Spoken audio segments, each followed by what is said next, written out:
Hi, this is Kelly from The Truth in Story, and today I'm going to do a little reading example just to wet our whistle, just because I kind of already answered the question of today, which is what doesn't work.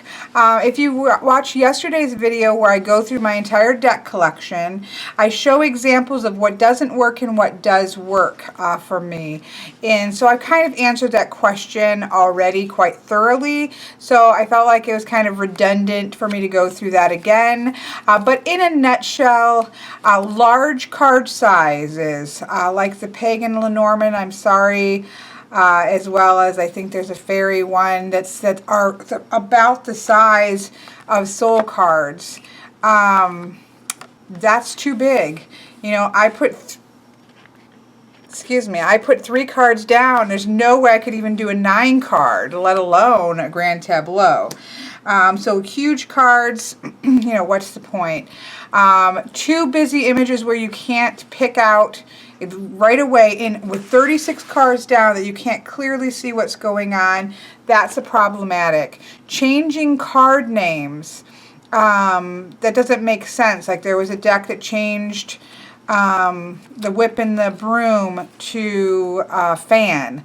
That just doesn't bring with it the same connotations, or the bear to a crown.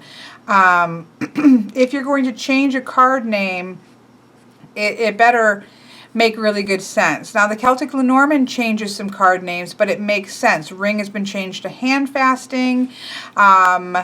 You know, coffin to burial ground, burial mound, and not to mention the names are not put on the card itself, so you can pretty much do what you want with it. So that works for me. Locking a card into a meaning, like with Under the Roses, where the whip has a woman who is holding it's clearly very sexualized card. I don't read that whip card as sexual. I read the lily card as sexual. So it ties that meaning down to sexuality. Even the gypsy on that same deck, where the snake is most of the image is a gypsy woman. So you're A, saying kind of negative connotations to an ethnic group, and B, I don't see the snake always, in fact almost never, as a deceitful woman.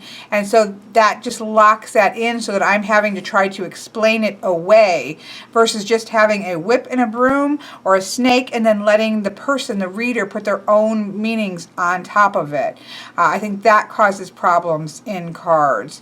And so those are kind of, and again, I showed some examples of that. So if you rewatch or watch my video from yesterday, where you will see me go through all my decks, I think it's pretty clear what I find works and does not work with the Lenormand deck. So I'm going to go ahead and do a quick peek at the Grand Tableau, because there's some new people, actually quite a few people who are new to Lenormand, and so they're really kind of coming at this fresh and kind of learning some things, and we're going to be getting ready after tomorrow.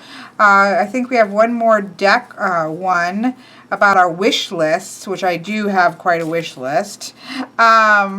So once we have that, we're down to looking at the card meanings. And if you don't have a wish list yet, do a drawing for today. You know, come up, you can be creative. We don't have to follow things exactly. So I'm going to throw a Grand Tableau for us, just so that you can kind of see that even if you're doing just 3 card, 6 card, 9 card readings, and you're comfortable with that, you can still throw a Grand Tableau and not do every single little thing on it.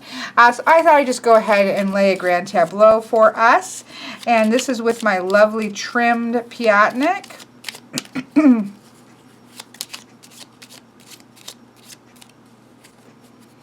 Okay, so then what we're going to do is we're going to lay these. I love the size of this deck now.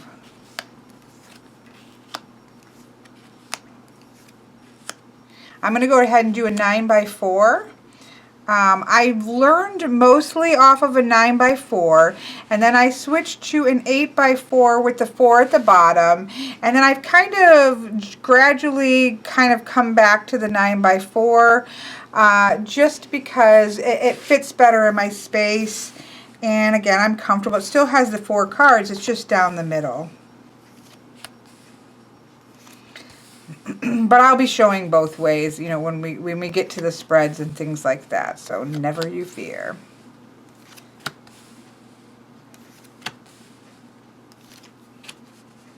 So you just lay these out one by one in 4 rows of 9 or 8 rows of 4 plus 4 at the bottom. Whatever feels right to you. And just because you've laid all these cards out, you know, you're thinking, oh my goodness, I'm going to be doing this forever. I should have pushed the cards up a little bit. This is going to take forever and ever. I've got to read every single card. No, no, no, no. We don't have to read every single card because we have the cards down. You can use the Grand Tableau for quick readings. It just allows there to be proximity. You know, we can see what's near what. We can kind of see where the significator cards have fallen, and that can tell us something really quick. And so, yeah, it doesn't have to be a long, drawn-out thing. And so I thought, oh, we'll just use today to kind of, I still need to. So you can see how it was very close when I used, when these weren't trimmed. I could still get them on there. I had to do some finagling, but I could still do it. But now, because even now I just forgot to start near the top, all the way to the top. But I can get these on there very well and see everything. So, but let's just see how you can do this really quickly. So you can lay all your cards out and simply look to your first 3 cards and see there is a winding path, but the loyalty is going to bring us good luck and well-being if we want to keep going, and harmony, right? But there is a little bit of something that isn't a straight shot. There's something that is a little bit of a winding way. This can be a loyal woman as well, because see, we can see, since we have the picture of the woman here, that this can stand in place of a woman, but it doesn't need to, but it could. But it, you know, you can just take those 3 cards, just like you were doing a 3 card, and just do that and say, okay, this is the message that's come out, is right here. You could just find the significator, which would be right here if it was for me, and look at the cards right around her and then be done with it. That was all you're going to look at, is what's around it. So if somebody were to ask me a question about their relationship, I could lay all these cards out and then just look to the heart. Say, okay, well, we have an anchor here, so it's quite steady. Things are stable. Things are solid and holding and holding things in place. This is a good thing. It digs into the sand and holds. It's enduring. We have the sunrise, the stars that are rising. We do have some burdens, and a key to success and maybe taking care of these burdens can be, everybody might need to take a step back, right? There might be a little bit of a step back that needs to occur, because we see that again here. Great luck, great things happening with the man in this relationship when a step back has been taken. So a little bit of a breather. And it doesn't mean a divorce and or separation, but it could just be everybody kind of go to your corners for a minute and take a breath here, because there's some problems here that might need resolving.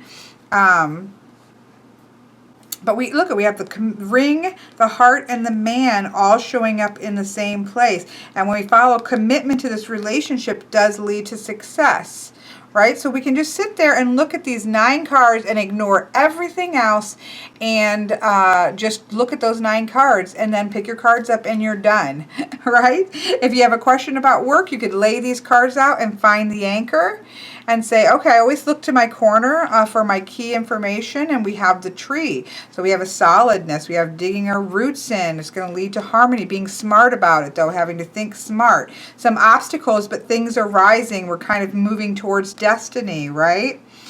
So you can just read the cards around the anchor card, the 9 cards, and then you're done.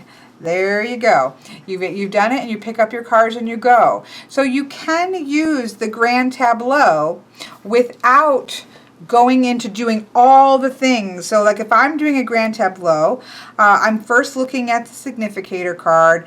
well, I'll peek at that, and then I'll read the 3 cards, right? And then I'll read the corners here, and then I might look at the middle row or that bottom 4 there, just kind of for an essence. And then I'm going to look at the significator and do the 9 card, and then I'm probably going to do some knighting off of her, and then I'm going to start going to, okay, let's look at relationships, let's look at work, let's look at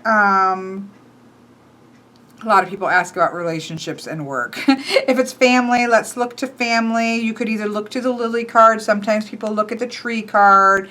If there's a lot of change that's going on, big changes that they want to know about, you might look to the stork card. So I'll start answering questions based on, the different significators that are going on here. And then I'm going to count out probably and pull these all down into a 9 card to look into. So there's a whole bunch of things that I'm going to be doing. You don't have to do all that. You can just lay it out, find yourself, and do your things. Now, so the question is, why would you do that, right? Why would you choose to lay all these out just to look at a 9 card? And it's because of proximity. Lenormand is all about what cards are near to each other, what cards are far away from each other, what cards end up where is very important. And while we find ways around it by doing a 9 card, and I'll do that in a second, where you find a significator and then pull the cards on either side, so that helps. But to really see where everything is landing and what comes up randomly and to that person, laying out the grand tableau and then just finding that 9 card and basically taking all these cards away. You can do that. I mean, I just leave them there, but you're ignoring all this and you're still just looking at the 9 card, but now we're seeing by happenstance, by actual synchronicity, where it has come up close to each other. Otherwise you could, I'll just kind of do this what's left. I'll use the man significator. The way we've been looking so far is, okay, let's find the man. And then we're going to take the 4 cards after and the 4 cards before, and we're creating our 9 cards so that at least we still have that sense of what's touching, what's close to the man, and we're building a 9 card that way. This way, it's just laying them all out and seeing what's exactly around them, and then just don't pay attention to the rest, right? So you can practice with using a grand tableau and not getting stressed out about it by doing just that. Think about your question. Think about what card would relate to that question. So if you have a question about work, think about work. Think about what your question is going to be. Then lay all the cards out and then just find the anchor card for work and look at the cards directly around it. When you're done looking at those cards, pull it up and there you go, you're done. And it's a nice way to practice getting comfortable with the grand tableau without being stressed out about it or feeling like you have to do all kinds of things. Okay, so that's my little tip for today. Since I had already kind of answered the question, I thought I'd just have a little bit of tip like that so that as we're kind of moving through this month, because spreads are kind of being at the end of the month, that's a way that you can kind of practice getting comfortable with the grand tableau. So I hope that this was enjoyable and just something to try for you if this is something you haven't. If you're already a seasoned Lenormand reader, then you probably already know what works and what doesn't work in a deck anyways, and you probably already know how to do a grand tableau. So this is more for the people who need to get comfortable with those kinds of things and might find it of interest. And so I hope that you enjoyed this, and I will see you all tomorrow.